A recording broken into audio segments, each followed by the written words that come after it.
I'll break things off. I'm gonna go back to the no camera very soon, but you guys can see I'm smiling right here.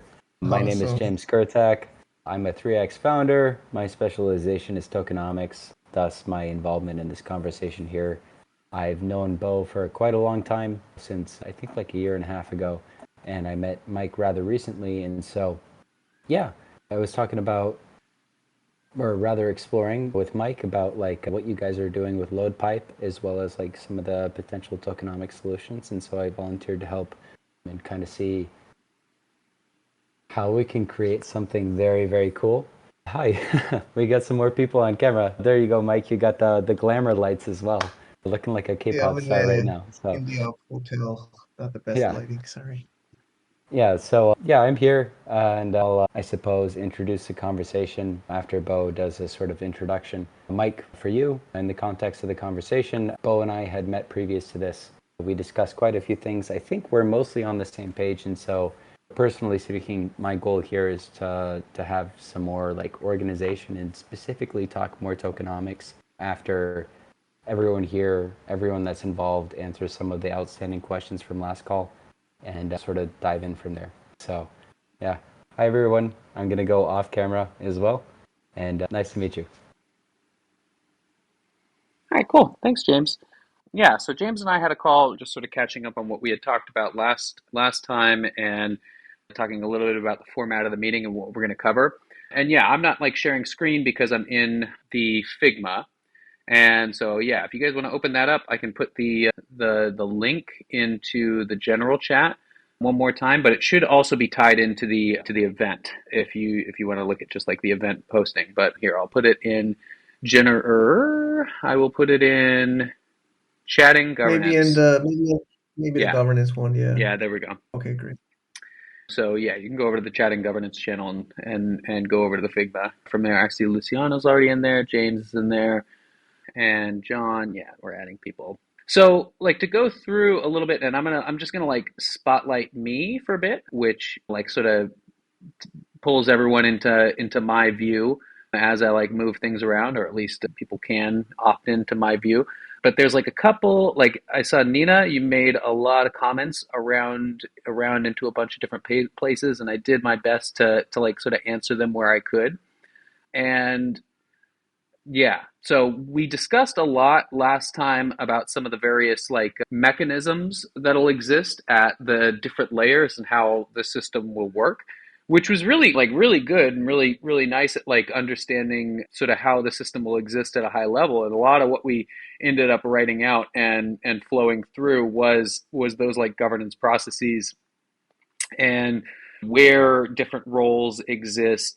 And James and I this morning got into, or like this afternoon, got into a much more like sort of lower level discussion about like what does token emission actually look like, and what are and this is sort of what I want to like focus this call on.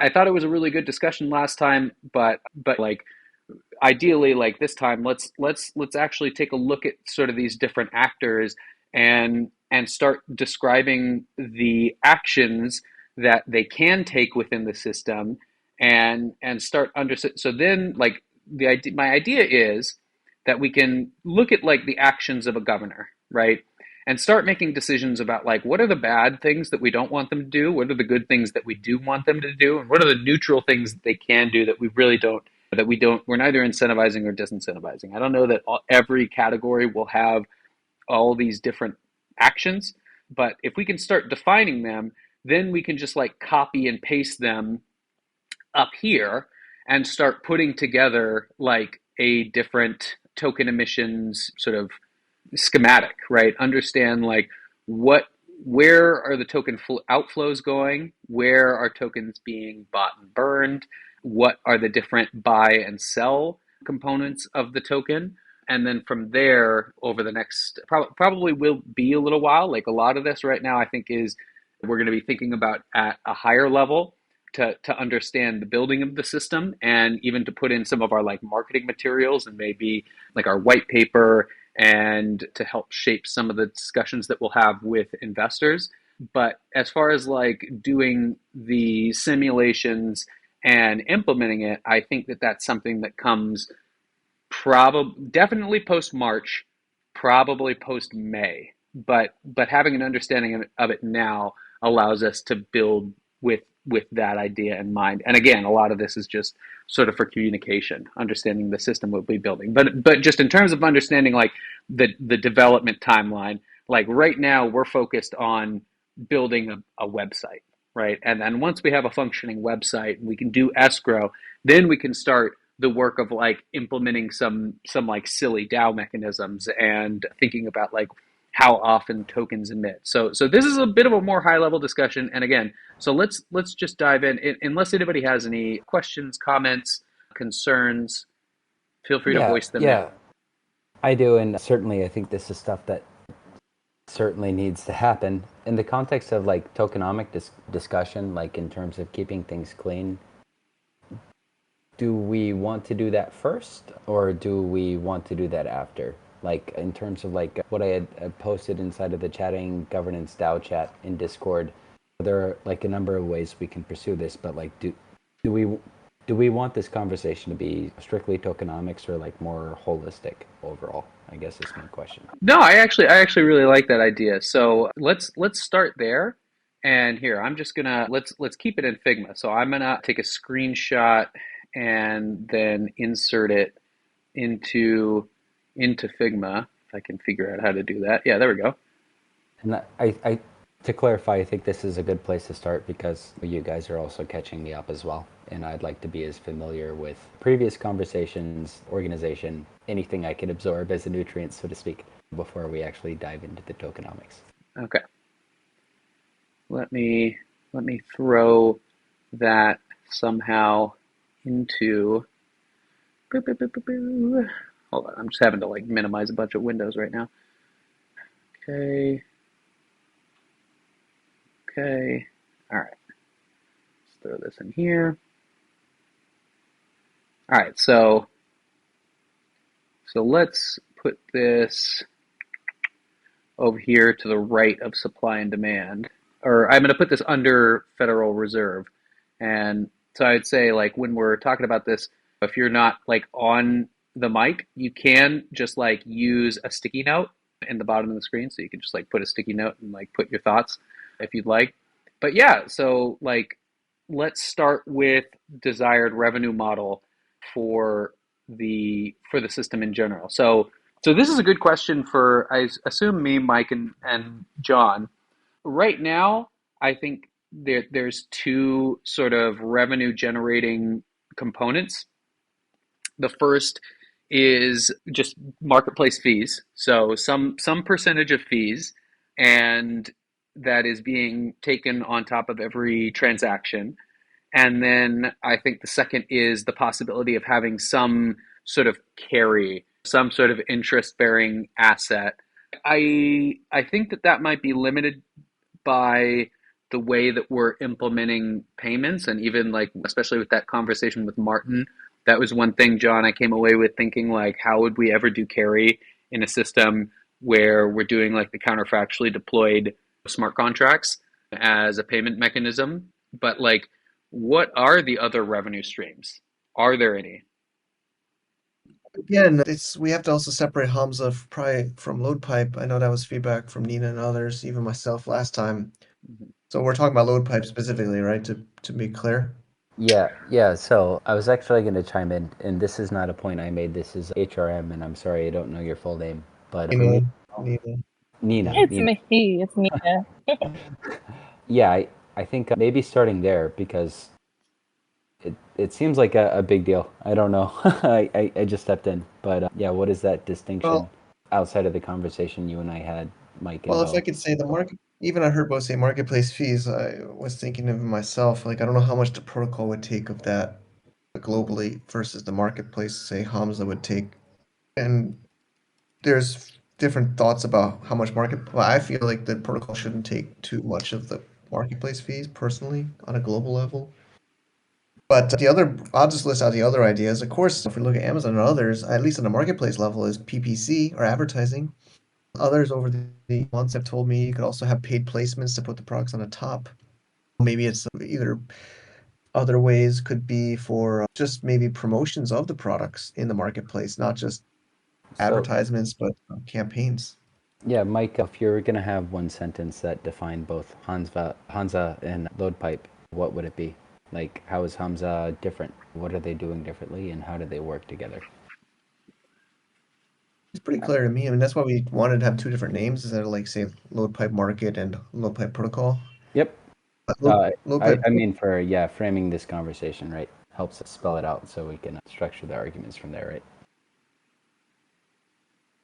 well, I think the challenge, I mean, I don't know if the protocol should make marketplace fees globally or not. I think that's the question. But the difference is one is the end user would see. The end user might never know about load pipe or see load pipe is more like the marketplace Mm-hmm. interacting. We were also talking about that last week.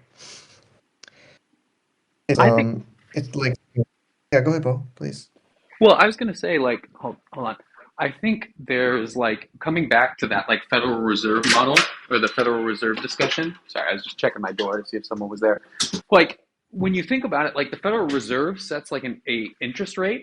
It sets like the intraday like interest rate for commercial banks, which is like the rate at which they borrow money. But the Federal Reserve rate is always lower than what commercial banks are loaning out at, right? Because they add their own interest on top of the interest that they're going to have to pay to the Fed. And so I would think of it like that, where like the protocol fee has like some nominal fee, 0.25%, Mm-hmm. 1%, something quite low, which it's collecting on every transaction.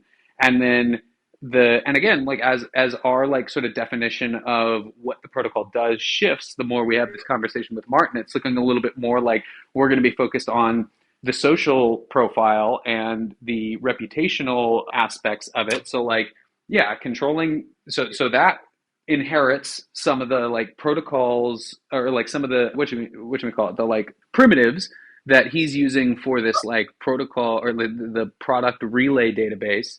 And then there's like a small fee that's charged at the protocol level, and then there is, yeah, the marketplaces can choose to tack a fee on top of that. is So, is like the idea, I think. yeah, so to summarize, and this is a beautiful thing because I've heard some things from you and Mike, but I am thus far the outside naive perspective, right? And so I perceive LoadPipe as the protocol, the actual like technology, so to speak, and then Hamza as a manifestation, like a first use case of LoadPipe. Is that correct? Mm-hmm. Yes. Yeah. Okay. And so, We just felt like we had to build a dApp. Actually, a lot of people feel like the marketplace is harder than the protocol, and we well, feel it that some probably investors might is. not just want to invest in a market. They said the last cycle was just building it and it will come. We make a protocol, people will build dApps, right? But they said if you can if you can actually demonstrate you can make a marketplace and a Yep. dApp on top of the protocol, rather than just So, simply building a protocol. yep. So it's a proof of execution, right? More so than proof of concept. It's like a POC, but actually done well, right? And so, in my mind, the bigger context, which is like maybe 1 year, 2 years down the line, is the fact that load pipe is where you guys are actually going to be making money, provided you're approaching this from the infrastructural provider point of view and just using Hamza as like an example of the product. That said, that's not guaranteed, right? You guys could also pursue Hamza as the main product, and that's just using load pipe, and maybe you have some other organizations or concepts fit in after the fact. And so that's like a very important distinction I think you guys should make as a business, right? Like, are you trying to make money from Hamza, or are you trying to make money from LoadPipe, right? Yeah, I think both said it once, and I like Debbie using it. Is Uniswap did Uniswap as a dApp and as a protocol at the same time, and it didn't open up the protocol to others until later. And think there's others like Blue Sky is Okay. like that now, and Blue Sky is another example, I believe. I've researched. They haven't yet opened it up to others. I mean, I don't know if we would even allow. I mean, we don't have anything for people to build on, but that's not a good question. If somebody wants to make a marketplace even now, would we entertain that? I would, but Mm-hmm. some wouldn't. Maybe Uniswap wouldn't. I don't know if they So allowed people to build on it until later. so well, we can get in the weeds in that regard, but ultimately, like, is Hamza the end goal, the end product, the context of this conversation, and then LoadPipe is just Well, the technological separation between that, actually, or are you there's pursuing been LoadPipe as a bigger It's thing. been about this project's been about 6 to 8 months in discussion and finer building over the. And there's been people that aren't even involved anymore that showed much more interest in Hamza than the protocol. And I think some people on this call know that those people, and hopefully they still get involved, but they were actually much more interested and involved only in Hamza, or it felt like they only wanted to contribute towards Hamza, Yeah, for example. that's that's not your fault. The protocol is arguably much more influential and like maybe a better business model long term, but the fact is people understand what they can see and interact with in the same way with traditional software development. You can And explain how the database works and how it's so great, but the business people will not care until like they see the actual website and the UI. yeah, so Yeah. yeah, so like also traditional investors, we have people, I'm not sure if they're on the call today, but they felt like it's much easier for them to help fundraise on the marketplace level. It's much more clear transaction business model. Yeah. And a lot of people even say to me, Mike, you don't stop being so altruistic. The marketplace is where you got to focus to make the money, not the protocol. I think at the beginning, the marketplace is where you make the money. And so I think to answer your question, James, in my mind, from the little bit I understood from the last call, is the revenue model will change. So the use test or the case will be Hamza in my mind at first, and Hamza will be where you will be pulling in revenue. And then once Okay. you've been able to demonstrate, then you can actually go and start pitching to either brand new marketplaces or existing marketplaces. Because I think when you first start, attempting to get any existing marketplace onto load protocol will be nigh impossible because you will be taking more than they will be getting from you. Yep. Okay. So I don't think there's any benefit to pushing the protocol at the beginning. If it's a brand new marketplace, to be honest, again, I don't think there's much of a USP for why they should come and build on protocol, unless, of course, they are also in a long-term journey. So in my mind, you make the money on Hamza, but the end game is really the protocol. But once you've proven it and you actually get sellers and profiles through the protocol, then you can actually go to a Lazada or Shopee or whatever, and then start to brag a little bit. This is my understanding from the Perfect. last call of how it would work. Yeah, no, that's actually very much what I wanted to hear, and that does actually inform like our tokenomic decisions. And so, I think a large amount of what we'll be discussing in these tokenomic calls is specifically Hamza, specifically everything that Bo has is probably more like particular to that, and then LoadPipe itself is a very agnostic technology that can exist beyond any sort of like specific governance model, specific economic model, and that's probably more like a simple fee-based sort of thing. So I don't know if John wants to share what he's been doing with Hamza and the DAO. So the DAO for Hamza is sort of a temporary thing because we don't have a load pipe yet, or maybe it's also in some form it could be permanent. But for right now, we don't have a load pipe. We just need some way to collect and divide out the fees that we're taking from Hamza. Could it be possible that in the future Hamza doesn't take fees because we're getting fees through LoadPipe? I don't know. Business question, I guess. That's a But that's a very good point. And so, right, so you have the tech. If you're doing load pipe, you're not doing a sort of policy enforcement of governance or token on revenue, right? It's infrastructure at that point. And so any sort of behavior you want is on the tokenomic level or the token level. Everything that we have inside of this chart is probably more unique to Hamza. I think maybe in the context of this conversation, we should focus on Hamza in that regard. And you can always like move some of the behavior out into the tokenomic behavior of like load pipe and how that operates. But they are very separate because one is business oriented and one is infrastructure oriented and very, very, very different. I don't know if Andres wants to clarify. But we have two different entities we're structuring. One is Hamza Labs Limited, which is the operating company, which is Hamza, and the other is LoadPipe Foundation. And the foundation is not going to be operating, but it's where we would do any kind of token sale or other kind of token activity. Or the other is more the operating. So I don't know.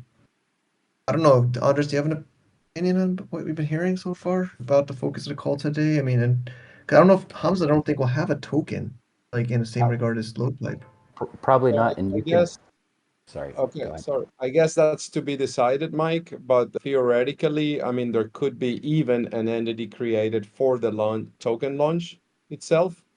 This is commonly done, as far as I know. I do think we should focus on Hamza as a business to begin with. And as James suggested, then perhaps consider taking some of whatever has worked from Hamza into LoadPipe and then figure out what is the purpose of LoadPipe in the long term. I think you also have an opportunity here, right? Because the short-term growth vector, right? The whole reason you guys are executing Hamza right now is so that you have a proof of execution for investors, like showing people are actually using this, getting people excited and hyped, because it's much more tangible than an intangible sort of infrastructural tooling. And so you can shake your own hand in this instance, treat Hamza and LoadPipe like they're separate entities and use it as like an announcement of partnership on Twitter.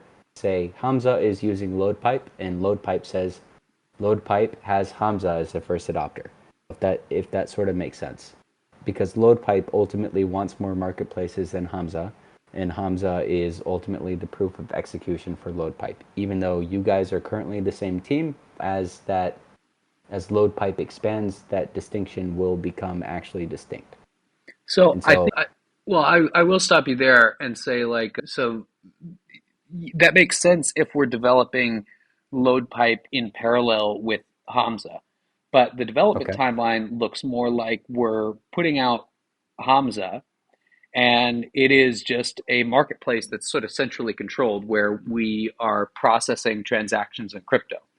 And then post having a Hamza is when we really start building out and like taking away parts of the centralized infrastructure and building them into a decentralized infrastructure, which is LoadPipe. Does that make sense? So like token incentives, like initially, like when we think about it, it's like that way we can be like testing things. We can have a test version of the site that's up, and we can start like attributing points, right? That we will eventually distribute as an airdrop. And we can start testing out the things like just making sure that escrow works and decrementing products in the relay database and testing out all those parts. And then we have like a test deployment of the DAO, so like fully functioning. Because one of the things to remember is that like it's a lot easier and a lot more forgiving to deploy a website, a Web2 website, where we are the central arbiters of like what is allowed, what is not allowed, and allows us to test out a lot of these functions and even start like generating some volume before we make a transition to what is a fully DAO controlled like protocol, right? Because like once those smart contracts are deployed, once all those like profile smart contracts are out, it's just a lot less forgiving, right? And yep. so yeah, it would make sense if we were going like protocol first, then Hamza, but in reality, we're doing Hamza first, then protocol. So as far as like the tweet that you guys are having, is it Hamza by LoadPipe or LoadPipe by Hamza? Well, if you see, I put two links in the governance chat, but we actually it was a huge amount of work. And we haven't really been public about this project up until the last few weeks, but we made a blog.hamza.biz for the Hamza, and then we made a map.loadpipe.com for a roadmap of LoadPipe Foundation. We do want it to be owned. And yeah, we're kind of talking to each other, and it's a bit overwhelming. But we said in map.loadpipe.com/step 1, introducing our first marketplace as a proof of I think you can read it yourself, but Yep. we tried to separate the two, and it was really actually me writing it and somebody maybe helping edit a bit. But we tried to say we are excited to say Hamza is the first marketplace on the LoadPipe protocol, and they started Project Raft, the meaning behind the raft. Go check it out over here. And then on Hamza, we talk more just tactically, like with the video Luciano helped make, which is on a call. It's a story and saying, please use our test net, make some test transactions. We're excited to be the first here. I think, James, All the short answer to your question is that is Hamza by LoadPipe, And the Yeah. reason behind it, it's because LoadPipe is the one providing the initial funding. And the overall idea is that eventually LoadPipe can actually be the entity raising funds and then providing funds to different Hamzas or dApps, right? So that is the overall vision, is that the foundation is the one raising the funds and then funding different dApps, of which Hamza is the first one. Okay, and I think so even from a regulatory perspective, it has to be that way because if you have a marketplace that's then going to make what you're then going to pitch to other marketplaces, it that in itself appears to be less appealing than saying, okay, we've built this bottom line infrastructure that has also made a marketplace, but is also designed for multiple other marketplaces. So I think even from just a pure selling or even reg perspective and transparency, that I think that would be the only way it is you could do it. I don't even think the load pipe by Hamza would even be an option. yeah, okay. No, I'm glad to hear that. And the reason was specifically for this discussion because we need to make a distinction between governance for LoadPipe and economics for LoadPipe and governance and economics for Hamza, right? These are two different entities, even though they're beginning together, and right now things are going to be muddied a little bit. But you have one that is very product oriented, like based off of the last call you had. It's user oriented. It's talking about vendors and this and this and that and that. And LoadPipe should be much more agnostic. It's probably a very simple fee model whenever the token itself is used, right? Or whenever the tooling that LoadPipe has is used. And that's just numbers. That's just percentages. That's very simple. And so, like, while we should iron that out, I think maybe these tokenomic discussions should be focused on Hamza, the internal governance of Hamza, the Hamza DAO. Are if this is proof of execution, it's like setting a standard for any other application that's going to be using LoadPipe in the future and exploring what that can look like. Does that make sense? Yes. Yes, it does. Yes, again, we want to. I want to welcome. I mean, anybody listening to recording in the future, we don't want to discourage quote unquote competing marketplaces. We're just doing. Maybe we even open source this. ROIC is on a call. One of our developers, actually, James. Thanks for your introduction to him. He's heading up a lot of the front end of that. But the idea is we want to really welcome marketplaces. We want to be like a protocol of marketplaces in a way. Well, I think So that's we encourage entirely. others to do it. Sorry, didn't mean to And I interrupt. sometimes worry that we raise money and these investors don't want that. Like we even had this conflict earlier with people that didn't really want to give the data to the protocol and they want to keep it on a marketplace, right? So there's this kind of, but I personally really want to make it on as much on a protocol publicly, transparently as possible. I'm not doing this to create another Amazon on a blockchain that's closed. Because you could create a Hamza that's kind of closed, right? But we want it to be as open as possible. Personally, I hope everybody's agreeing with that, but that's my position. Yeah, and Bo, maybe you can chime in here. But like, if you have the tech, LoadPipe is just the tech, right? It's just how something is accomplished. I'm sure you guys, everyone on this call, can think of maybe even just a different kind of marketplace that could apply LoadPipe. You might have a Steam marketplace for games. Maybe that fits within Hamza, maybe that does not. You could have NSFW sort of marketplace. Maybe that fits on top of LoadPipe, maybe that does not. But like if those alternate use cases exist outside of Hamza, then LoadPipe should be maybe more important. But if Hamza is the total umbrella that's fitting everything within it, then focus on Hamza. Yeah. Put some in the chat, but the idea is crowdfunding could be built on this, like a Kickstarter could be built on LoadPipe, but it wouldn't really fit in Hamza. A B2B marketplace like maybe Alibaba or AliExpress could be built on this. Even some people are actually, quite a few people I've talked to actually want to do like an Upwork on it. There are a lot of people who are actually tired of Upwork. Actually, I'm here in India, and a lot of these contractors are getting really tired of Upwork. I don't know if that could So really fit into that, to be honest, but well, that's perfect as long as the technology can be used by these different sort of use cases. Then it's good. And then with LoadPipe, right, your tokenomics are very simple. It's you use your utility token for LoadPipe in order to access the features and functionality of LoadPipe, and that's that. And then these tokenomic conversations aren't really exploring that. They're just talking about Hamza, this like current execution, this Web3 Amazon that's owned by the community, right? And sort of determining that. Does that make sense to everyone? Like, is everyone on board with that sort of approach? I don't really know what that means. So when you say like the protocol token is used to access the protocol, I don't know. What do you mean?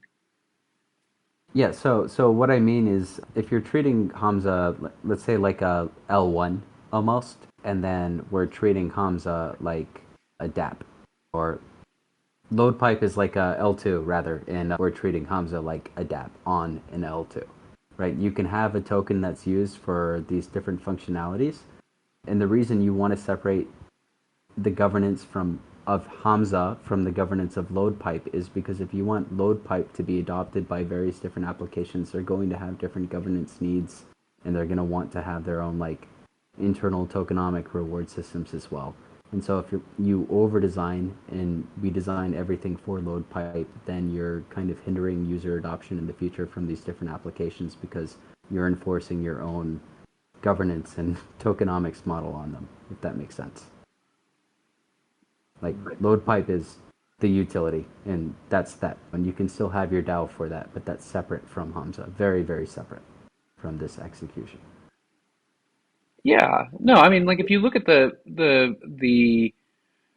diagram that we have written in the token flows sort of section of the Figma, you can see that there's like a LoadPipe DAO, right? And the LoadPipe DAO has different responsibilities, like to set the staking rates and set the minimums and distribute its treasury to different places, right? Like, so it has its own sort of decision making mechanisms. And then Hamza is a DAO that's instantiated according to a minimum staking requirement set by the protocol DAO that again has sort of its own functions, right? And so I guess Yep. what I'm asking is like when you're saying like okay, so are you saying that like Hamza should have its own token and its own Yeah, I governance DAO, which is completely unrelated to any sort of protocol token? yes. Yes, I am. I'm saying are they separate? Because if you No, want they're this to currently be separate. yeah. So if Yeah. you want them to be separate, like that distinction should be made clear. Hamza should have its own stuff, its own governance, its own token, and LoadPipe should have its own governance, its own token.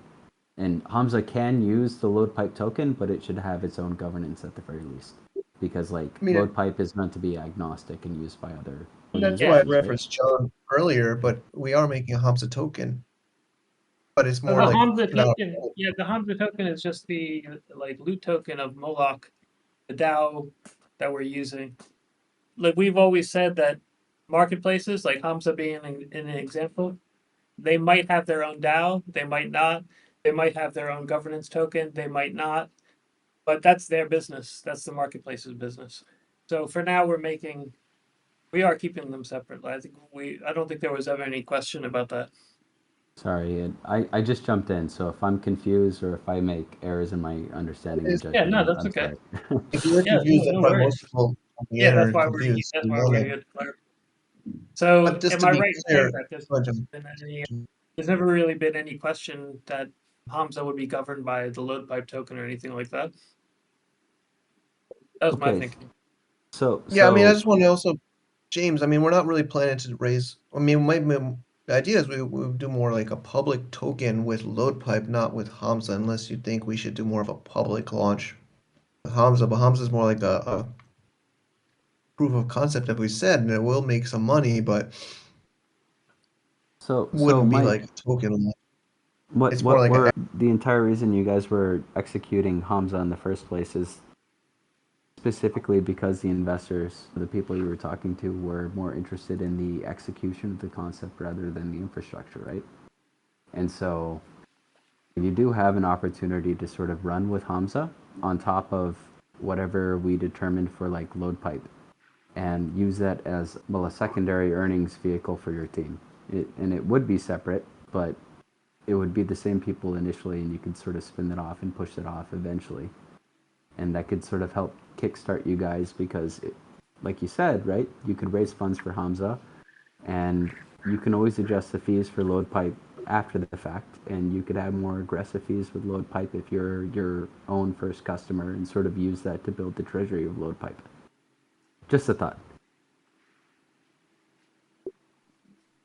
Any feedback, Bo or John? I feel like, or anybody? I mean, Yeah, I think that seems like what we had in mind, Uh. if I understand correctly. So Hamza is I, going to be kind of, we're using Hamza as again, kind of a key.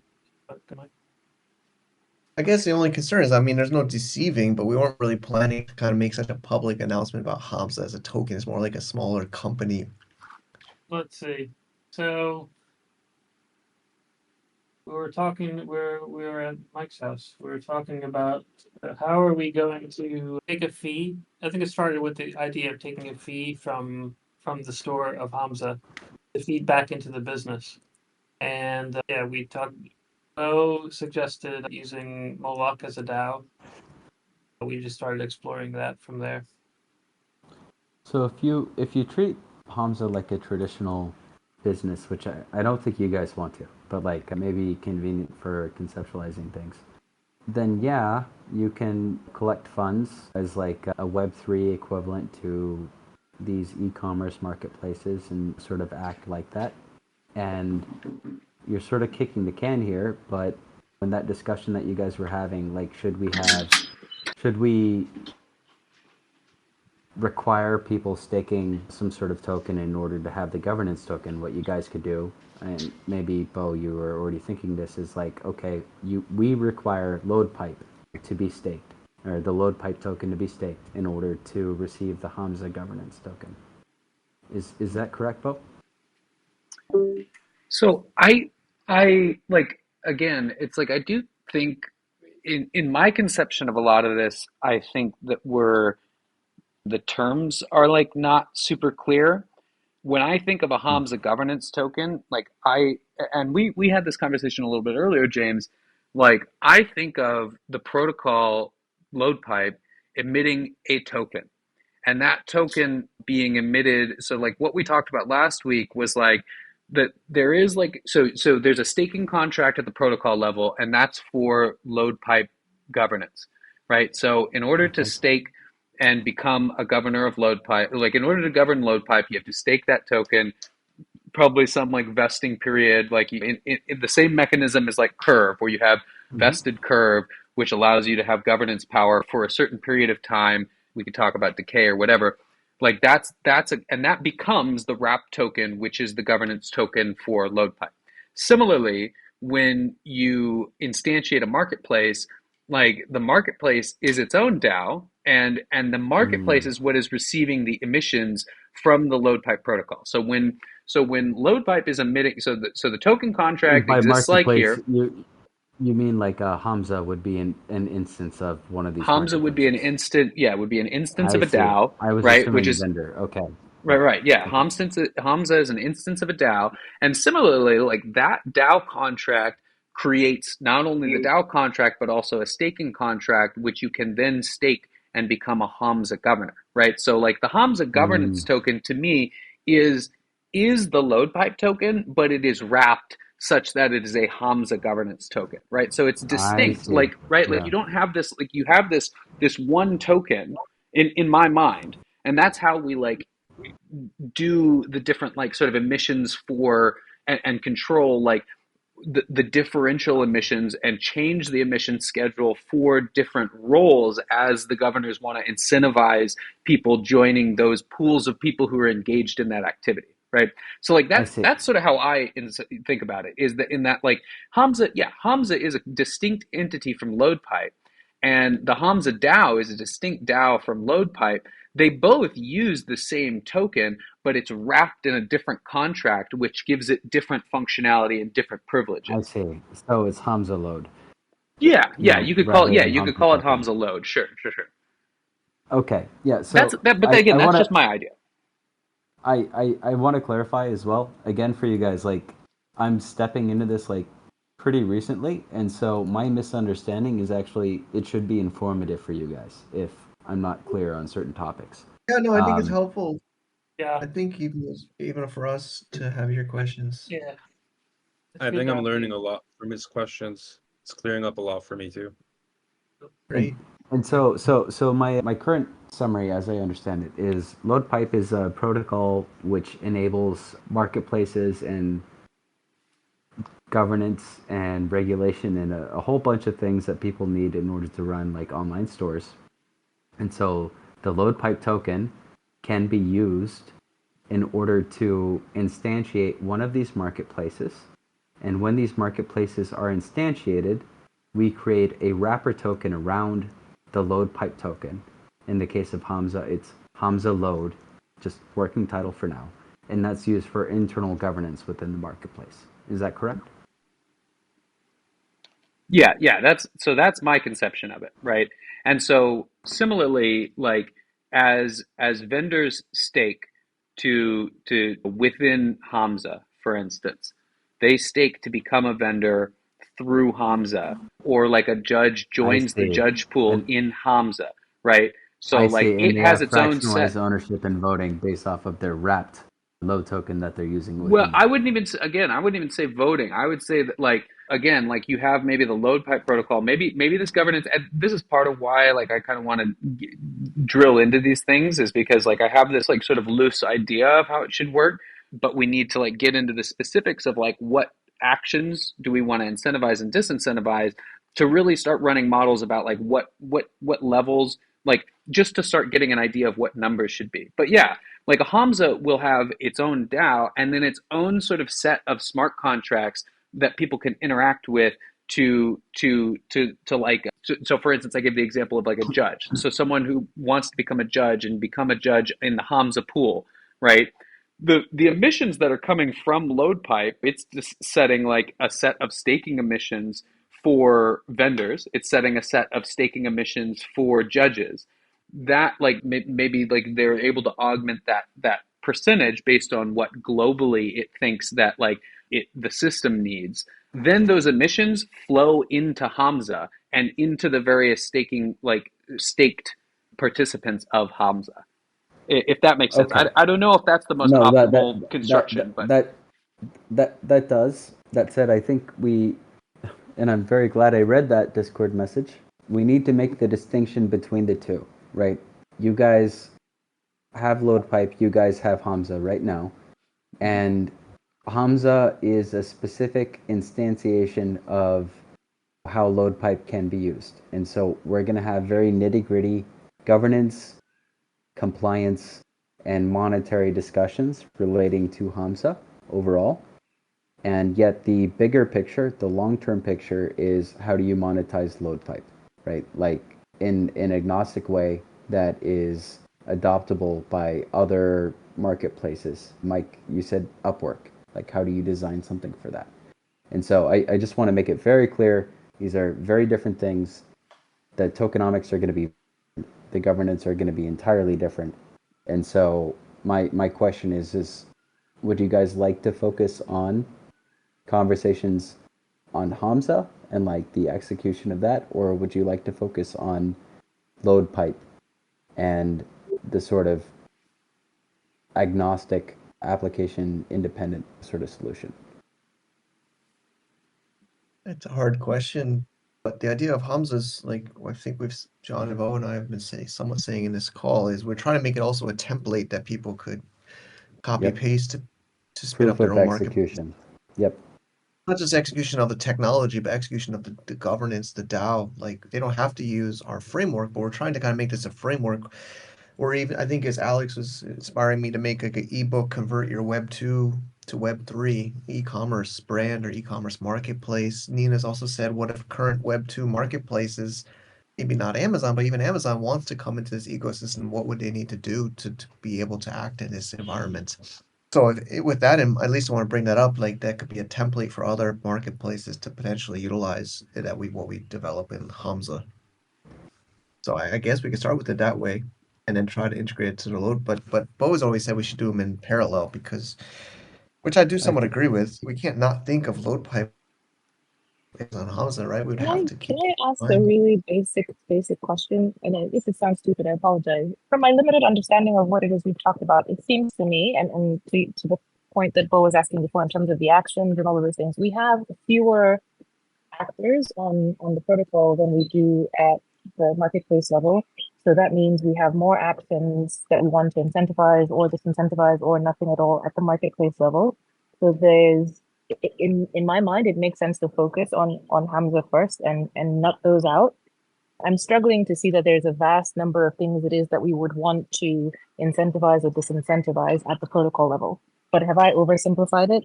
Somebody tell me. No, No, I no, agree. no. Yeah. I think you're entirely accurate. The protocol like tokenomics and governance are going to be exponentially simpler than like a utilization of it, just like Hamza. And so like that said, I think we might want to focus on LoadPipe initially, just initially, and it's going to be a chicken and the egg sort of thing, and just like iron out how you want to monetize LoadPipe, assuming like massive user adoption or massive marketplace adoption, just so that we can fit that within the understanding of Hamza and like how that fits within the models that we have, right? Hamza, okay. Every time a transaction occurs, right, on for a vendor, every time a vendor makes a sale, the LoadPipe protocol takes 0.05%, right? That's like a very useful number, a very useful assumption for us to be able to make. And it's much simpler, it's much quicker, and we can knock that out and then adjust as needed after the fact. I think going in the Hamza direction is like coming from the bottom up, and starting with LoadPipe is coming from the top down. I think we're already doing okay in the Hamza direction. Like we're already moving ahead with not really any obstacles. So for that reason, I think it would be helpful to focus on LoadPipe and come from the top down. So we're coming from both directions. Okay. Does that make So sense? I mean, I do agree. I think I honestly think it doesn't matter. I think we just need to pick one and start really drilling down into what the actors are and then what actions they're taking. And one of the things that to that end, this Nina made a comment while we were away about like the different actions of the marketplace. So one thing to think about is that like when we're talking about emissions, there becomes this like oracle problem, Mm. and like there is a distinction between like the sort of things that we can track on. So one of the things that we need to be thinking about in terms of tokenomics and in limiting the scope of this discussion is that like the things that we can track on chain are the things that we can have direct incentives and disincentives for.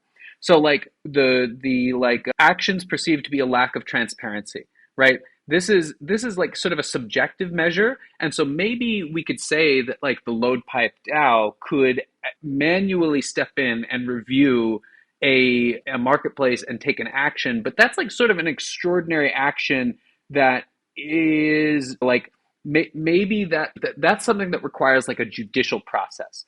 So like when we're talking about just the sort of base tokenomics, we're not talking about like the judicial processes. It's more so like if you think about it like this, and let's even put it in the context, like if we have a random pool of judges, the thing we want is to if they're assigned a case, we can see like a judge is selected, they're given a case, they render a judgment. Those are all like signatures, right? We can those are all like it's a signature and a vote, right? A signature that they received the case of their wallet, and then a vote that they then put on chain. And so those are very easily trackable. It has nothing to do with like the subjective question of like whether or not they what their judgment was or anything like that. It's like, okay, we asked them to take this action and they did it, right? Similarly, like some of the things that we can automatically track on chain are just like did a transaction clear escrow? Like order was created, it clears escrow, everybody's happy. That's the flow that we want across the board, right? And So sorry, continue. I was just gonna say, like, I agree with what you're saying, but I think we are getting ahead of ourselves in the sense that we're focusing on like a very specific instance of problems without understanding the larger framework. Like, I still don't have an answer to the question like, how does Hamza individually want to make money, right? Which is very much the tokenomics question. And how does LoadPipe want to make money? And from there, when we determine like how these different organizations are making money, then we can determine the monetary or like inter-monetary policy for these different individuals. So like just fees, like are the fees being collected on the token level? Or are the fees being collected on chain, off chain? And this might be a failing of myself, but like I don't actually understand.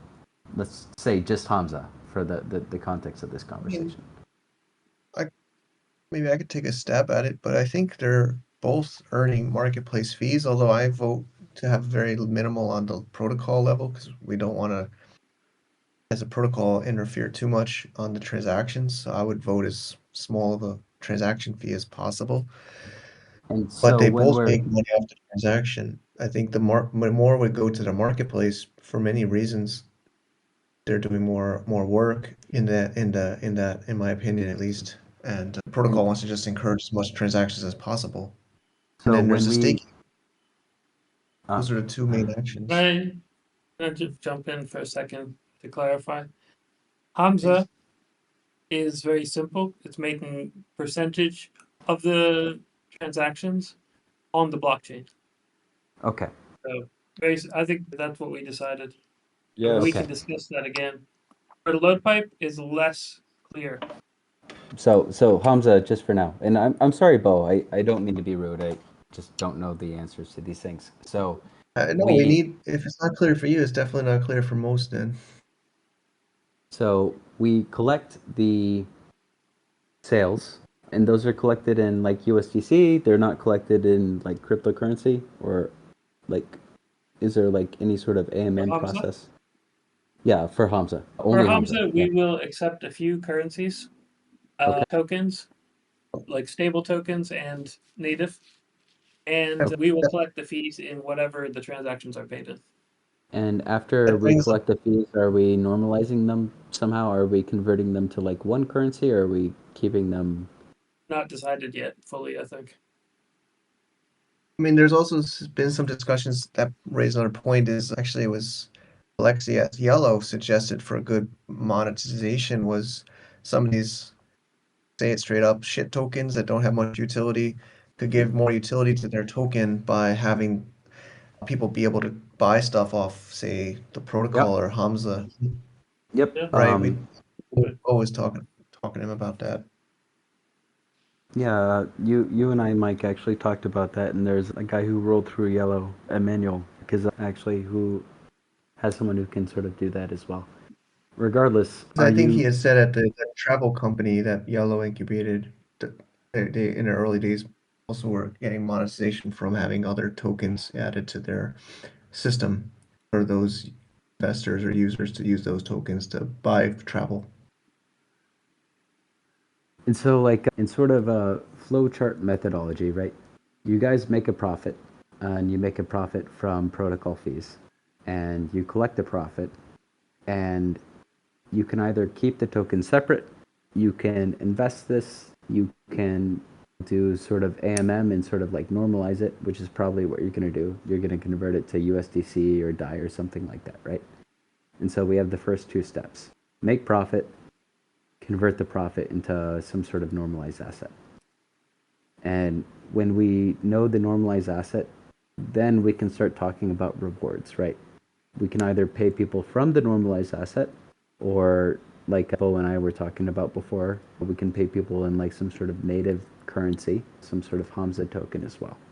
And I think like we should start that conversation before we start talking about the specific reward distributions for like various different actors in an ecosystem. Start big, get small. I guess I wasn't expecting to incentivize people with the Hamza token, and personally, maybe I was I wrong. could be wrong. I'm often wrong. So Yeah. So the Hamza token is kind of just internal for right now. Like it's more like internal bookkeeping. Like we can call it So that. then what's the main incentive of them using the Hamza storefront For buyers or sellers? for sellers? You want to answer that, John? Yeah, so for the incentive for sellers is to eventually, like, the incentives will be the incentives of LoadPipe. Yeah, but But now it's initially, The just like incentive is we will to just buy accept to get customers. to get customers. I mean, there's crypto native buyers that want to, from our purse experiences, that want to buy with cryptocurrency physical products, and they want to buy. There's not many places there, and the other reason is we're building this governance and DAO and transparency for trust. So instead of just going on some random Shopify website and sending cryptocurrency in a non-reversible transaction to somebody in the other side of the world, there's a governance and there's a escrow and there's a whole trust system built in versus just doing it on a WordPress site or a Shopify site. Yeah, to put it simply, if you're talking about like Hamza post LoadPipe, the incentive for sellers is to be able to sell their goods, but also to have all their product information and profile information transparent on the blockchain. And in both cases, the incentive for buyers, as far as we can see, is to buy stuff in crypto. There's also lots of rewards you can give them, right? I mean, there's like NFT drops, airdrops, there's gifts, there's future discounts, exclusivity. Yeah. Go ahead, So when Garmin. LoadPipe comes about, Hamza inherits all of the benefits of LoadPipe. But in the meantime, it's just the incentive for sellers, I guess, is just to be able to sell stuff in crypto. To a different market, access to Yeah. a different market in a different Yeah. manner, right? Even if it's not most of the money they make, if it's 10% more than what they're currently making, it's still that access, right? Yeah, it's more chance, more customer access. It's hopefully tap I into guess crypto maybe a volume. benefit is they get to keep more of their profits as well compared to Yeah, how now. definitely be significantly Oh, yeah. less fees. Sure. And is the Hamza storefront going to be open source or closed source?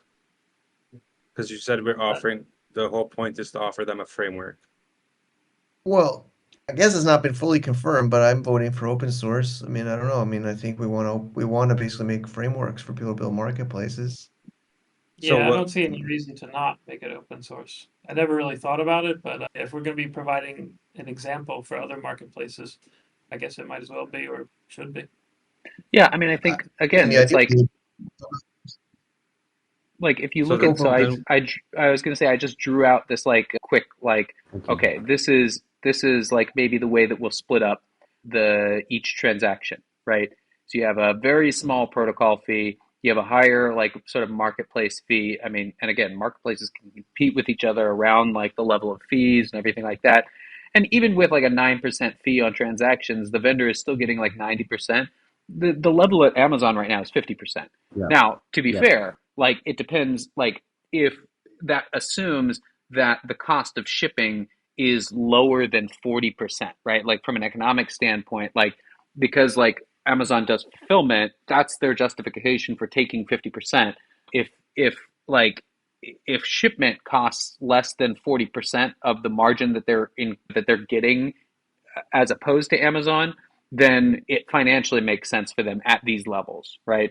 And so I think that Right. that's sort of a different question. But yeah, you can see. So like Well, can really, I what? can I Go ask a ahead. question, and Bo, just on Shoot. this diagram, just very Uh huh. quickly? So Uh huh. here, are you assuming that the marketplace is putting pretty much in its entirety all of its sellers and buyers onto protocol? So are we charging, or are you charging this 1% on pretty much every transaction that goes through the marketplace, or is there a subset of the transactions on the marketplace, and that subset would be determined by dot dot dot? So if a tiny, not like a brand new marketplace that wants to build on the protocol, but an existing marketplace decides, oh, I want to take advantage of some of the vendors you already have on the protocol. Is it then that you're only taking transactions for those particular sellers? Sorry, fees for those particular new sellers? What does that look like if it's an existing marketplace that comes on board? Are you getting that 1% off of all their transactions? So protocol would, right? Because again, every marketplace will Okay. use the protocol. And so this is a global, again, this is a global governance discussion here, right? So LoadPipe DAO gets to make this decision about what percentage rate it's charging its fees for every marketplace that uses the protocol, right? Initially, and again, this comes down to like a strategy thing, right? Like initially that protocol fee will likely be very low. And again, this is sort of like why we're having a tokenomics it might discussion, because tokenomics and is all about incentives, right? And so initially the incentive we want to create is that people spin up marketplaces. And initially marketplaces, I mean, like you see Amazons and centralized sellers do this all the time, where and most tech businesses start out with zero fees, and then they slowly turn on, right, the fee switch as people get more used to it. Now, hopefully the idea is that like, and again, like this is a protocol decision. The protocol could decide to put it at 50%, right? That would likely be a really dumb decision, right? And then maybe someone would be incentivized to create a new protocol. But like, hopefully, again, part of the reason why this makes sense a little bit more than like an Amazon is that there's electability, right? People could theoretically choose to delegate their governance power. There's a little bit more open access to governance power. It's a little bit harder to keep control the more that we emit tokens for, and if we're emitting tokens to people who are engaged in the marketplaces, which is kind of why like I want to be emitting tokens at all, like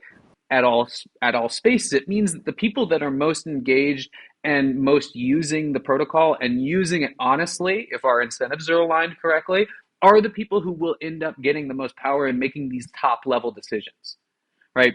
So yes, protocol will be getting whatever fee it decides on every cleared escrow, and the marketplace treasury will be getting a fee on every cleared escrow that passes through its smart contracts.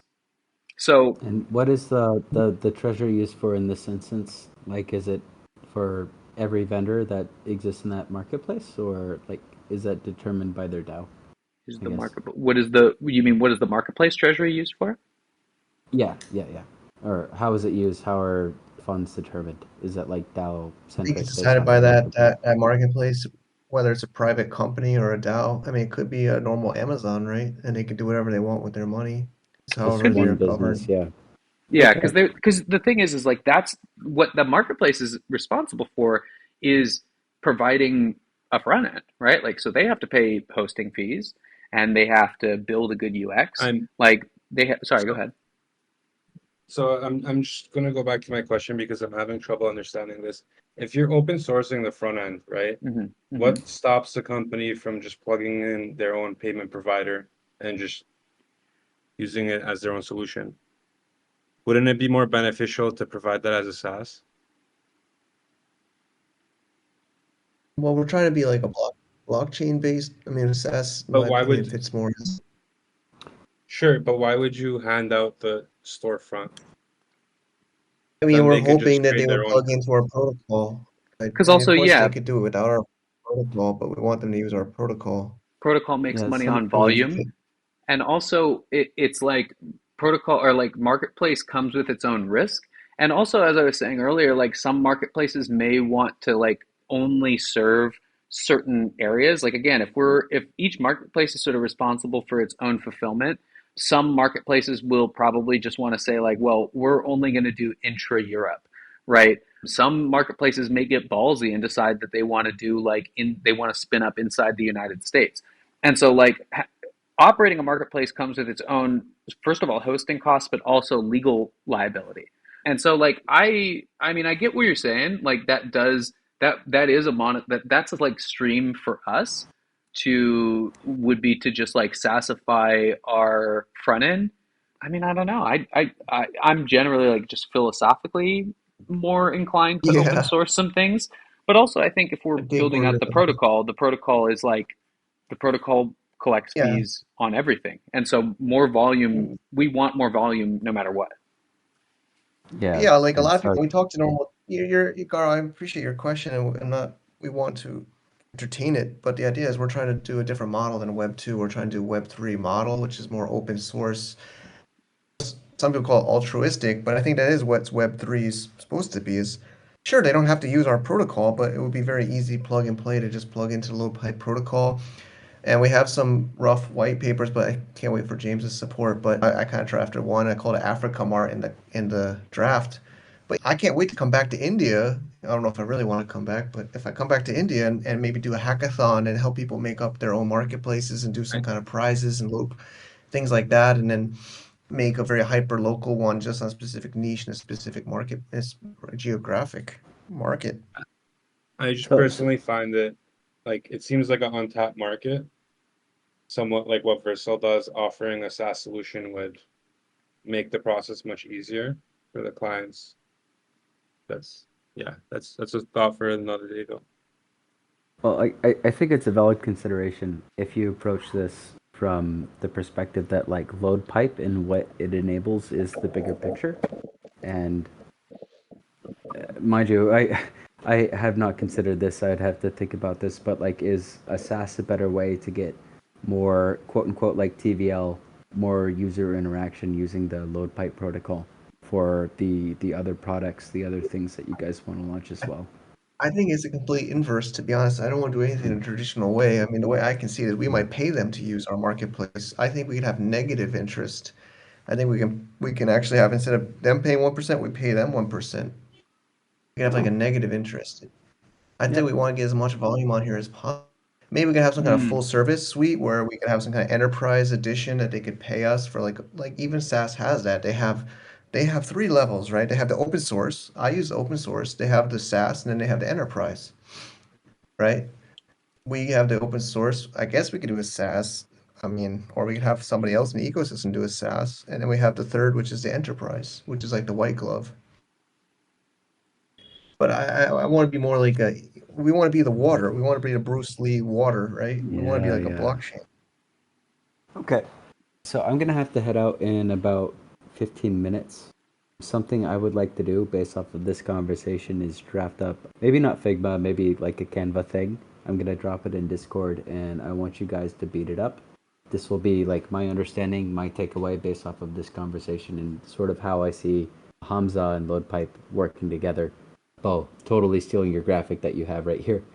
Does that sound good to you guys? I think like having a sort of like sitting picture, right, and talking around that one instance rather than this very, very large document that we have here would maybe make sense for the tokenomics stuff. I'm looking at Bo for an opinion, but I feel okay with that. There's actually lots more documents in the Figma, but yeah, Yeah. I No, no, shared you no. that. Figma's great. Like this But yeah, is actually terrific. I remember when we were getting burgers, we were talking about like the active players, like how you want them to behave, and like Bo executed that.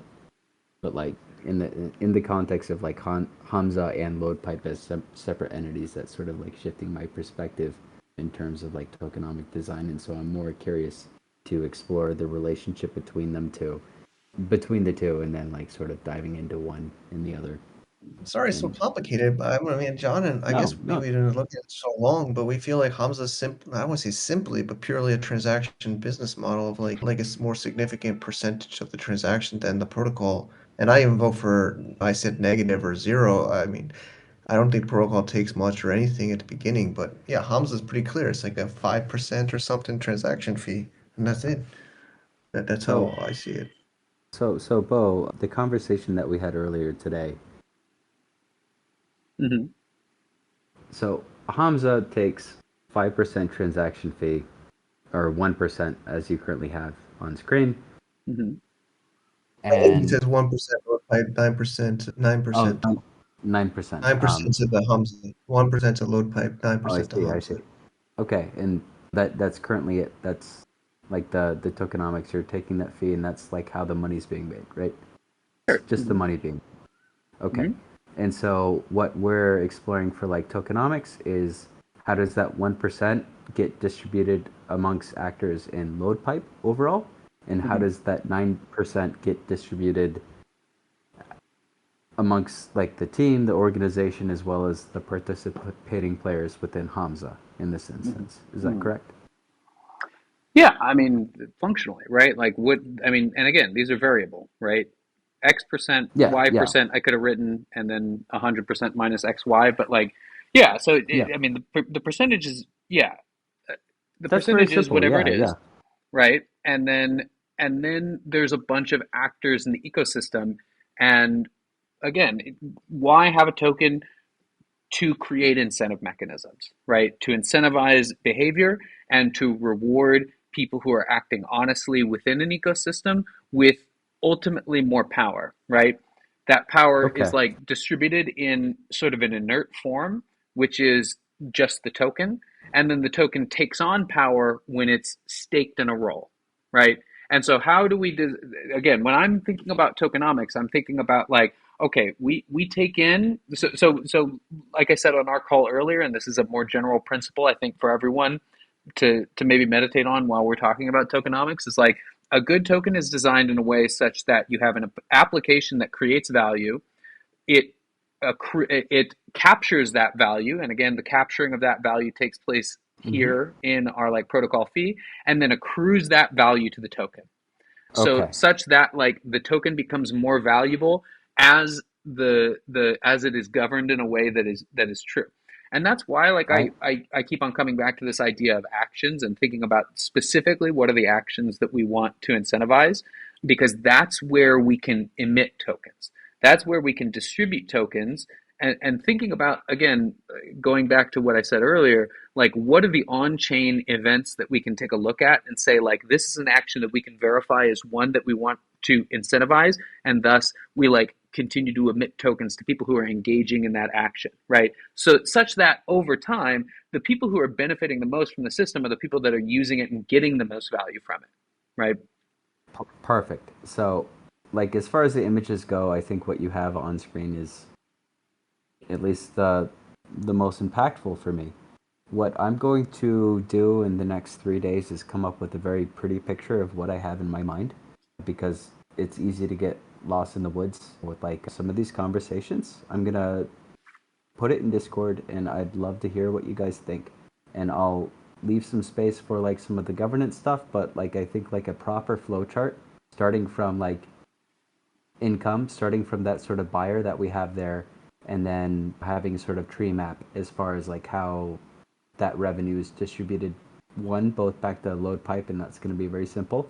And then two, that sort of marketplace treasury, how that's distributed amongst actors. And I think that would be very useful. Crystal clear picture, pretty picture. Okay.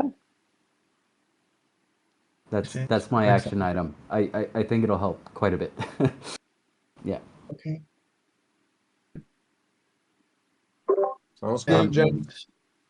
Thank you guys. Seriously, this was so informative. I listened to the last call. I get it more now, being involved. Yeah, great. I don't want to say it's easy, but I mean, I think we have a little bit easier.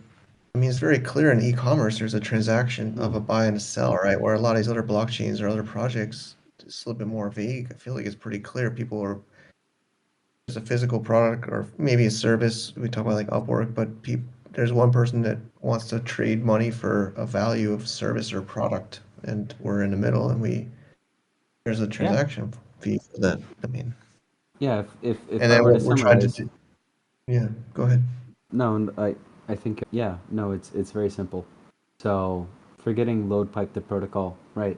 You have a marketplace where you collect a fee that is collected from whenever someone buys or sells something, and you take a portion of that fee and you allocate that in order to reward actors within that specific marketplace, right? Exactly, and then and it's That's it. different. It's different than the current model, which goes investors invest in Amazon, and then investors Yep. go to IPO, and then the money goes, and then they hire workers, and the workers get a salary, and it goes where this is like transparent open model, and it's all those marketplace functions are on chain and rewarded by people participating on chain for that same thing in a Yeah. transparent model. Yep. Awesome. Self-contained vendor ecosystem supported by LoadPipe. And the idea is Their own hopefully, like platform. Boyd said, most marketplaces squeeze everybody to death, right? And they just give it all to the investors and the owners, which don't actually get back to the community, which is us. We're the community, and we don't get it back. We just get kicked out and banned, and we Well, don't get even a thank you. that's the thing. They can still do it with LoadPipe, right? That marketplace could exist, but that's not the problem you're solving. You're making it possible for people to determine their own governance. You're creating enough room and space for these different organizations, these different marketplaces to pursue that outside of Amazon, because they're still under LoadPipe. They're still under your Yggdrasil, right? Your World Tree. Yep. Yeah, Yeah, of course. Like, have you can. yep. Sorry, Go I ahead, was John. just gonna thought like, have you considered this? The beginning, Hamza will make that percentage of the fees, right? Later on, maybe the whole organization will be making more off of LoadPipe, that would allow Hamza to lower its fees and be more competitive than any of the other marketplaces. It would give them actually an advantage, give Hamza an advantage over other marketplaces in the LoadPipe system. Is that a little side benefit there? No, I think, absolutely. yeah. One thing I was going to say was like, again, it's like I do think that like when we go back to these actor sort of the actors in the different marketplaces, right? Like at the protocol level, the protocol can decide which marketplaces, like again, based on some metrics, like number of vendors signed up, total number of amount of escrow cleared in the marketplace, judgments quickly rendered, like growth, right? Total value locked, right? In terms of token. And then it can emit to marketplaces based on that. And so like, so that's the thing. It's like it can act as like a marketplace is an actor in and of itself. And whichever actions we want to incentivize, maybe we want to give admissions based on some percent, some idea there. And maybe marketplaces are incentivized to really lower their fees because they like the protocol emissions, and they get more of them when they actually just have more people going through. And because like this is just like, this is exactly what we want. We want a buyer to put money in escrow, we want that escrow to clear, and we want it to go to the protocol, we want it to go to the marketplace, and we want it to go to the vendor. This is like the totality, this is the happy path, right? And so like the more disputes that are raised, that's worse for us. The less people who are signing up, that's worse for us. So it's finding the proper incentive mix to get those that to happen as much as possible is what we want tokenomics to guide. Okay. Yeah. Okay. All right, guys, I do have to hop off the call. Thank you Okay, very sure, much sure. for having me, and this is crystal clear. I am very happy to be on this call. Yeah, I'm glad. So, Mike, Bo, also team, I'll be in touch in the. Let's try to keep the tokenomic design conversation in the token design team channel, I think, if that's the correct name.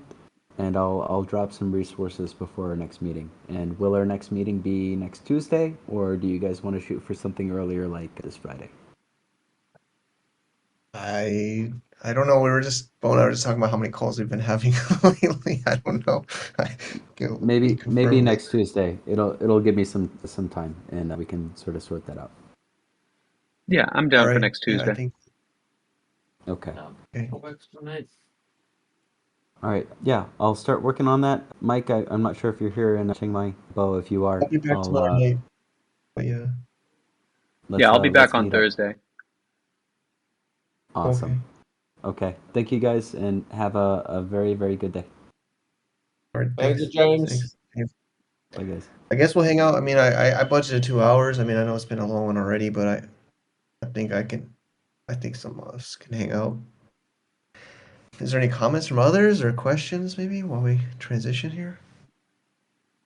I'm interested in, so Nina, I'm taking a look at this note that you're writing. I'm interested in are these just like general thoughts on like vendor reputation? There's also like a question here. Yeah, it's just I think if we are thinking about actions, and I think the clarification you gave was very helpful. I think I'm still struggling to think about marketplace actions that are now as visible as what you described that you could then incentivize or disincentivize. So I'm just starting with the easy one, which is vendors. So I'm just making a list in my mind of sort of actions that you would want to push in either direction. And yeah, there are questions in there, probably more for myself than for anybody else to answer because it's just a brain dump at the moment. So yeah, feel free to ignore pretty much most of it if you want. No, I mean, I think that these are like, I think there's, yeah, like general time, like this is like, okay, so spikes and refunds, right? Yeah.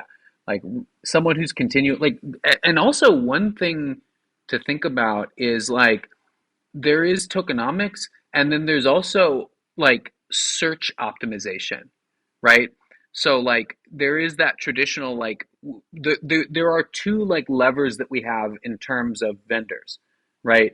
We have the like reward system, which is emissions, and then we also have reputation, right? So like there's a natural inclination to increase your reputation because that influences how much how high you are on search results, and that's going to be like a marketplace to marketplace decision.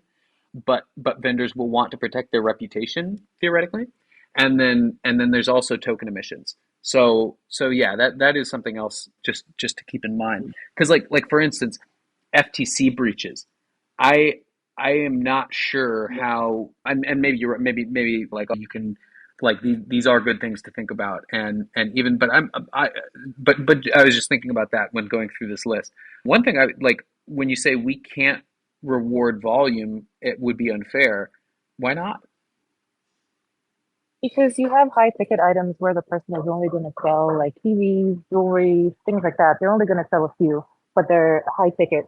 And then you have somebody who's selling more of the impulse buy fidget spinners. Of course, those they're going to sell like 1,000 of those. So potentially, it's unfair to reward volume because it's not representative depending on what the vendor is selling. I guess that's the question: is what do you mean by volume? Do you mean, when you say volume, do you mean volume in terms of number of items sold, or do you mean volume in terms of dollar value? I think if you're going to do it, you can, well, you could argue the same thing either way, right? If you feel that Hmm. if I take value overall for the month and I compare it vendor to vendor, then it makes sense. Then yeah, that would be more fair in my mind than taking pure just black and white number of transactions. So yeah, that's potentially one way. Yeah, but even with that, then I suppose we would have to then look into the whole escrow process, returns, refunds to make sure that we're only doing that once everything is clear and set in stone. But yeah, that makes sense. Yeah, because I think I Yeah, think I I think also volume. Oh, sorry. Go ahead, Mike. I also like the idea of governance, activity, and governance as an indicator. Because I don't know, Bo probably knows even better than me, but I think the real activity of governance in blockchain is very low. People don't vote, right? So I think maybe that could be another indicator. Does Well, everyone I, I have don't a know if that's voting right? Does every vendor have a voting right? And it's just no, a matter of what your vote counts for. Okay. no. See, and that's what I was going to say right there, is that like, and this is what I mean by like staking into different kinds of tokens, right? Like, so, and having different kinds of actions, right? So theoretically, it's like, okay, we have like LoadPipe token, but like a vendor would stake in, and because they would need like that stake in order to like be a vendor, and then they would get emitted a token, but like their vendor token doesn't give them governance rights, right? A governor in Hamza would have to stake into the Hamza governor contract. Similarly, like to the protocol actors, right? Like, so like this is a different token. The Hamza governor token is different than the Hamza vendor token. And the actions that we can like take a look at. So like for a governor, right? Like we want them to vote, right? Yeah, we want them to vote or delegate, I would say. Like voting or delegation, I think are both like fine. I don't know how, I mean, like we can implement a delegation contract, but like it's a little bit more complex than just a pure voting contract. And we don't want them to not vote, right? But that's like how we would decide whether or not, that's how we would decide within the governors whether or not an action is good or bad. But it would be completely separate, I think, from like the way that we would determine how vendor emissions are happening, right? Or like what actions we're rewarding in a bonus to vendors. Yeah. I mean, ranking is a very tricky one, the ranking algorithm, and then also we can't probably make that totally transparent in public, right? Even though I do say a lot about governance and transparency, but we got Do to you be mean the careful because ranking? Do you mean the ranking of vendors? yeah, the product rank, like the The product SEO, Yeah. the market. I think you can be transparent about the criteria, but I think not so much the entire, like, I won't call it black box, but you can be transparent about the criteria and the weighting of the criteria, right? Yeah. So these are the things it is that push you up. So it's not people can no, you don't even have to reverse engineer. Just do the right thing and you'll go up the list. And if you feel you're not, then you raise a dispute. But also, it's just not a thing that we're doing on chain, right? Like it's infeasible to, when we write a ranking out, like the ranking algorithm that we ultimately use is going to be one that's pulling from cache data, right? Like it's not going to be like, we're not going to control, like, on-chain data will be used in determining the product rank, but product rank is happening at the application, like the Web 2 application. It's like happening on a web server, not on the blockchain. And so So yeah, it's like exactly like you said, Nina. It's like we can tell people the criteria, but at the end of the day, it's like that's something that has to be controlled by the front end. We just can't do it on chain. And it raises Mhm. an interesting point too, because like back to this point that I said earlier, right? Like this idea of like actions perceived to be a lack of transparency being a negative action for a marketplace. Like I don't know that we can stop individual marketplaces from, and I don't know that we would even want to, right? To stop individual marketplaces elevating specific products, right? And part of that is like we can't bring that on chain. We also can't necessarily track that revenue, and that's I, revenue that's not going to be going into the hums into the LoadPipe protocol. I think with marketplaces, I'm just overall struggling to identify actions that you can, one, like to your point, objectively see without too much dodginess, and then actions you would then want to either, like you say, incentivize or disincentivize. Specifically for Well, marketplaces, I'm just struggling. So I don't know if you have one already that I well, can I then mean, have a think around.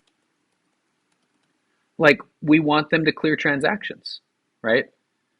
Like we want them to clear as much escrow, right? Like theoretically, like that is an indication of something that the marketplace is doing correctly, right? If they're initiating escrow contracts and clearing escrow contracts, and also when we think about it like from that, like this is at the protocol level, right? So what does the protocol want? The protocol wants cleared escrow. And so yeah, how many escrow transactions are they creating? How fast are they clearing them? And how many disputes, right? Now, in terms of like disincentives, like what don't we want marketplaces to be doing? Yeah, like what would result in a slashing action from the protocol? I think Yeah, it would because have to, we said sorry. freedom, right? So we talked about giving the marketplace freedom to do their own thing and run their own Mhm. governance, and we don't want to mess with that at all. So what's actually left, really, at the end of the day?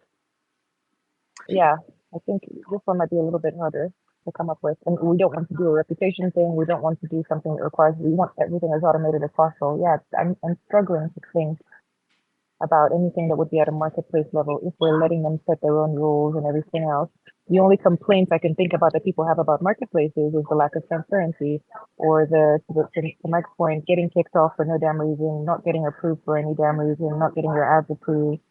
Those would be what a seller would call a bad marketplace, Mhm. rather than anything else, or suppressing my content or things like that. But anyway, you have time to ponder. But think about this, guys. Sorry, if the protocol is going to earn a fee from all dApps, and those dApps are doing things that we don't want to incentivize, or even worse, if they are clearly in clear violations of whatever, they're selling guns, trafficking women, whatever it is.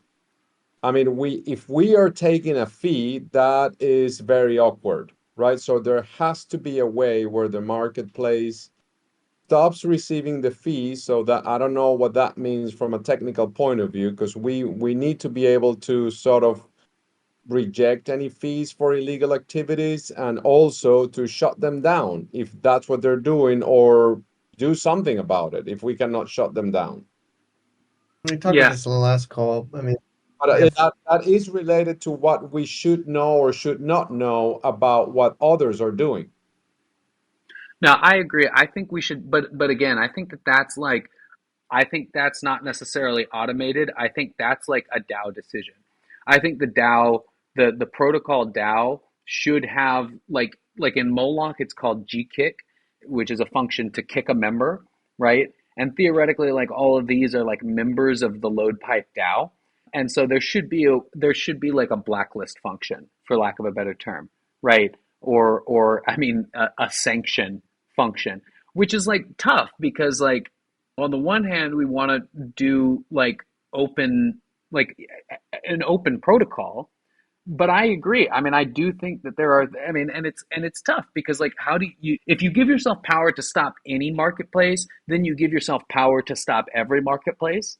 And and although I agree in principle that we should not traffic in humans, and that we probably shouldn't sell guns, like there's people who will say, well, you shouldn't also sell abortion pills or this, that, or the other thing, right?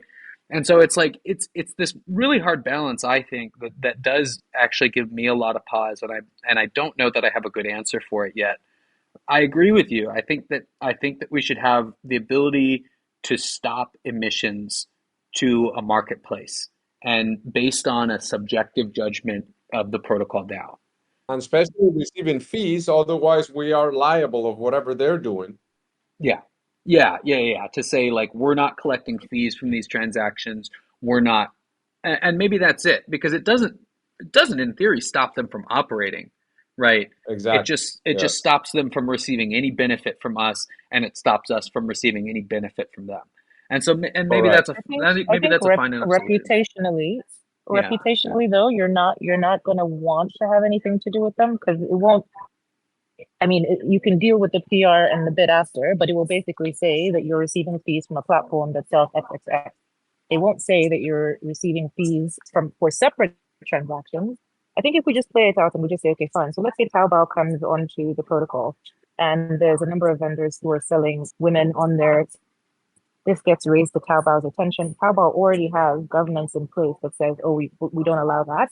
Mhm. Taobao then addresses it. So if they're responding appropriately to these actions, then that's like one path.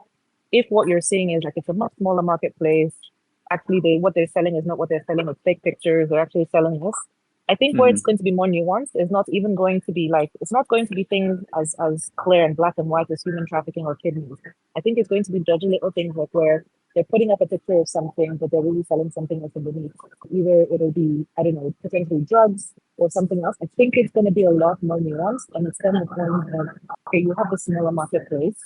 You send the warnings across because you're seeing it. How many warnings, how many this, then results in you potentially giving them a timeout. So you could adopt, I was about to suggest you could adopt a China model. So China, if you do something bad in China, they turn off your WeChat for a while. For 10 days, they punish your WeChat, right? So I think there's other ways as opposed to completely chucking them off that you can think about. But I do think the instances will be more nuanced than, oh, you're selling a kidney. No, I mean, like I agree. I mean, I think it'll like this is why I think it like yeah, I think maybe coming back to this idea that we were discussing like last week is like this idea of decentralized justice and what is like our justice protocol look like. It's why I do think that because like say the protocol DAO makes an accusation of a marketplace and says like, hey, we've received evidence that like these things that you're selling are not actually what you're selling, but it's like something else. This is like our notice that we will shut down all emissions slash the stake of the DAO because that's the other thing is like each marketplace theoretically has like a staked number of tokens that are vested for a period, which is something that we can use as like a hammer, right? It's like something that we can use as leverage, and we can say like, okay, protocol has the ability to step in and initiate a process of justice where we say this is what we've heard, this is what we're accusing you of, like you're on pause and under review, and then there's a justice process initiated.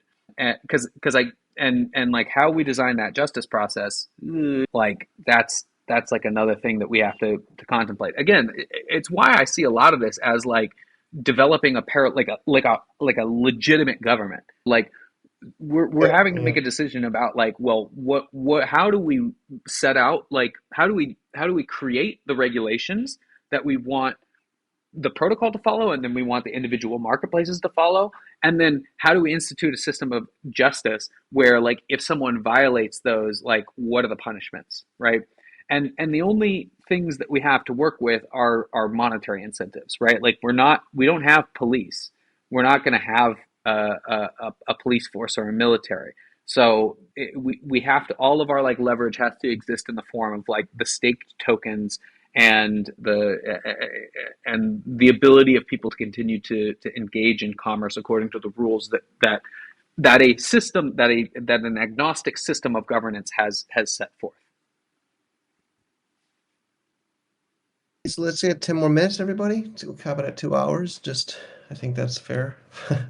I know a lot of us have been on a lot of calls today, but this has been fascinating as always. I think we all enjoyed this.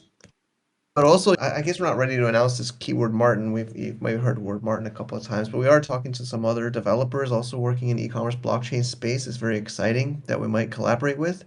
And I think even with that collaboration, our roles still seem pretty similar.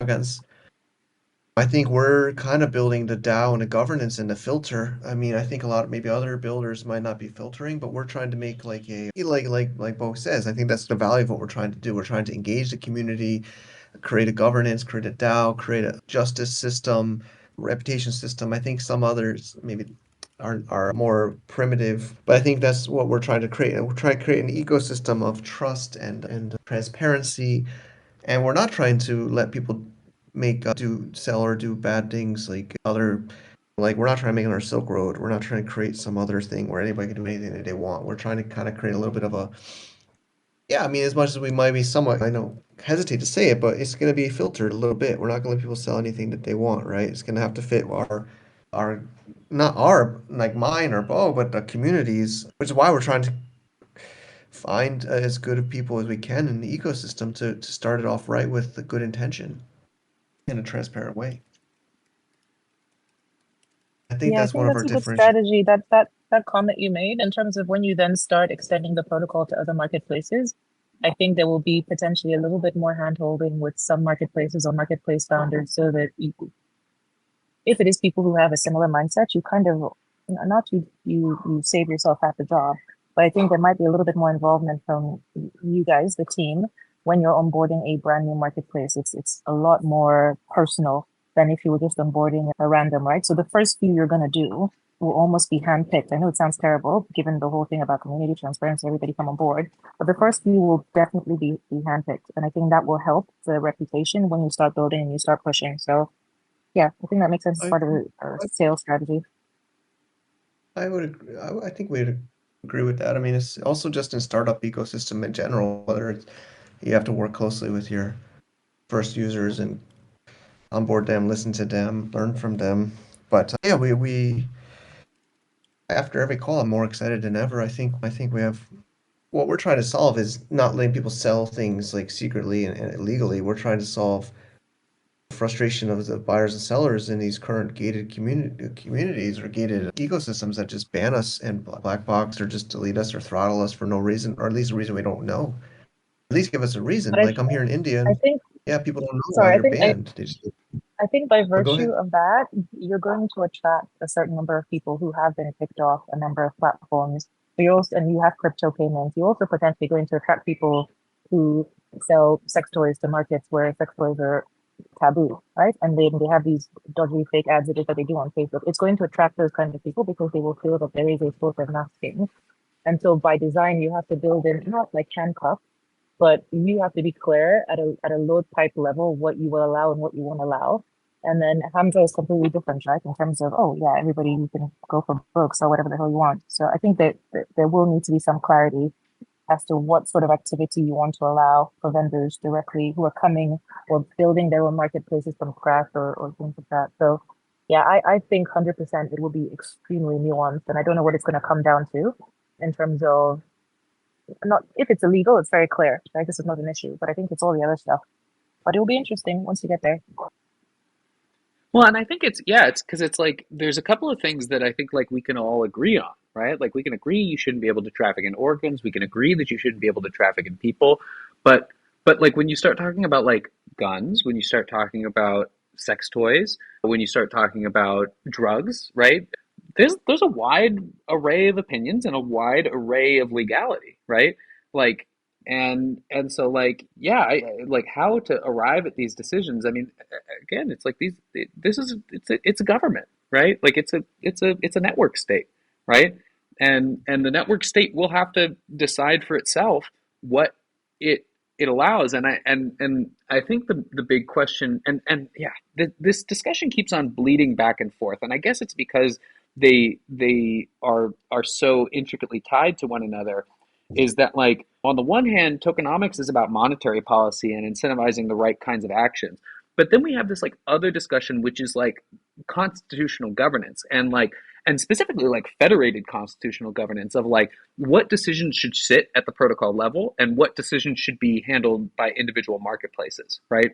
Because like if a marketplace decides like and that's sort of like the philosophy I approach it with is I think at some point we're going to have to come up with, and not a lot of this can be like verified on chain, but like at a certain point LoadPipe is, and the protocol is going to have like sort of a constitution which is just like, hey, look, these are the things that absolutely we will not engage with, right? Absolutely 100%. And my vote for those things, I didn't even think about like selling kidneys until Nina just mentioned it, but like organs and people, and maybe organs are just a subset of people, right? And then marketplaces, I think, should be able to sort of decide for themselves what else they want to engage in. But it's like, it's kind of tricky because states, nation states, some of them really hate drugs, really, really hate drugs. And if we're facilitating LSD transactions in Singapore, I don't personally care, but Singapore will. If we're facilitating fentanyl sales in the United States, I actually do care about that. Like, but the U.S. government will too. And so like yeah, it's tough to decide where a lot of this authority should exist and how much of it should exist because again the more power you give yourself, the more power you allow it to be unequally applied. Usually you pass this, I mean, blockchains, what blockchains do is they pass that to the dApps, right? To the front ends. They pass that to the front end's responsibility, right? In our case, the marketplace. I mean, we have maybe this this totally do not sell. We're not, yeah, I think nobody on this call wants to traffic humans or organs. I think even Silk Road did death threats. You can kill people. If you want to kill somebody, you could pay a fee to on there or something, I heard. But I think Yeah. some like those kind of things we wouldn't allow. But I think we have to kind of delegate to the marketplaces on some of the more gray ones that But it's in really our And then hard, various Hamza, right? districts. It's really hard because like if what will we be the allow, what will be the rules for Hamza? Sorry, go I ahead. mean, Go ahead, bro. well, no, no, no. I'm just like I'll come back to that, but like it's really hard because if we give ourselves the power to stop at the protocol level, to stop human trafficking and to stop organ sales and to stop like hitmen being able to be purchased, then we also give ourselves the power to to stop organic foods or access to birth control or marijuana, right? Like any number of other Can we things. burn it? Can we do What? something that just doesn't allow us to change? Can't we just do it and not allow it to be changed ever again? Like, I mean, I mean, this is like life or death things, right? Like But what I'm saying is kids like or I'm saying like yeah, we can say that as a social norm. We can say that like LoadPipe is instantiated with this constitution, and in fact, the Genesis like smart contract deployment has this like data blob, which is the constitution that says we can't do these things, right? But in doing so, we give ourselves the power to stop anything else, and and if like a government swoops in and puts pressure on like this is the difference between like Bitcoin and e-gold, right? Is like e-gold was the precursor to Bitcoin, and Bitcoin like and the government swooped in and stopped all the people who were engaging in the e-gold system, and just applied pressure. But the government can't stop Bitcoin, right? It just can't. Like the if it could have, it would have already. It's too decentralized. It's too robust of a system. It can't put pressure on all the necessary people at the right time in order to stop the system from functioning. Whereas, like again, and this is like sort of the hard thing, and why I appreciate sort of what Martin's doing, and maybe that's just the answer, is that there is a protocol that exists outside of LoadPipe, which is the sort of social layer. And maybe the fact that we're instantiating a social layer means that we have to have this like governance system. And hopefully if like enough people are involved in the governance process and they're separated from enough each other far enough, and they can't all be accessed by like governments and whatnot, maybe we create a robust enough social system such that like pressure can't be applied to really change it in that way. Hopefully that's the idea. But we'll see. We'll see what happens. Now to Nina's point, what will Hamza allow? I think Hamza should be quite limited at the beginning. I think Hamza, and this is my personal opinion, I think Hamza should do like electronics And I would not, like, especially in these like very early stages, maybe we should give it the ability to sort of expand as it grows and more people are involved in the governance process. But I think initially it should be very limited in scope in terms of the kinds of items that can be posted on there. Guys, I'm have to leaning go. also the locations. very Yeah, I much. think I have another call too, unfortunately, but I think we could go on forever, but I think we got kind of a good stop Can I ask, what's the here. homework? What's the homework between now and this call? Because I feel like I don't have any action. So what's the homework between now and the next call? Seems like James is gonna work on some kind of diagram in the next couple of days. I What think do you have some there should be suggestions? more. I think there's some more stuff that the rest of us can kind of think about, do, et cetera, between now and then. Because I think what he's doing is mapping out what we just discussed, so which is fine. But I think what are the actions? What are the things we need to go think about and go answer and come back on, et cetera, et cetera. I feel like I need action. Sorry. I would say, like, if we could asynchronously fill out those like action, like even just like you were doing, and just putting in like sticky notes of like actions for different actors and some different like thoughts around that idea. I think more thought needs to be given to what distributed justice means. I think more thought needs to be given to the individual like actions we can incentivize and disincentivize for the actors. And yeah, I think that's all good work that needs to be done. I mean, me, Garo, and John are sort of able to think about this when we like are in these discussions, but the three of us are like just developing. We're like mostly writing code when we're not in meetings. And so those are things like, and I've been like sort of returning to it and thinking about it here and there, but those would be really good things to be doing. Okay, grand. That's helpful. That's clear. All right. Thank you. Thank you, everyone. Thanks, everyone. Bye, guys. Bye. Thanks.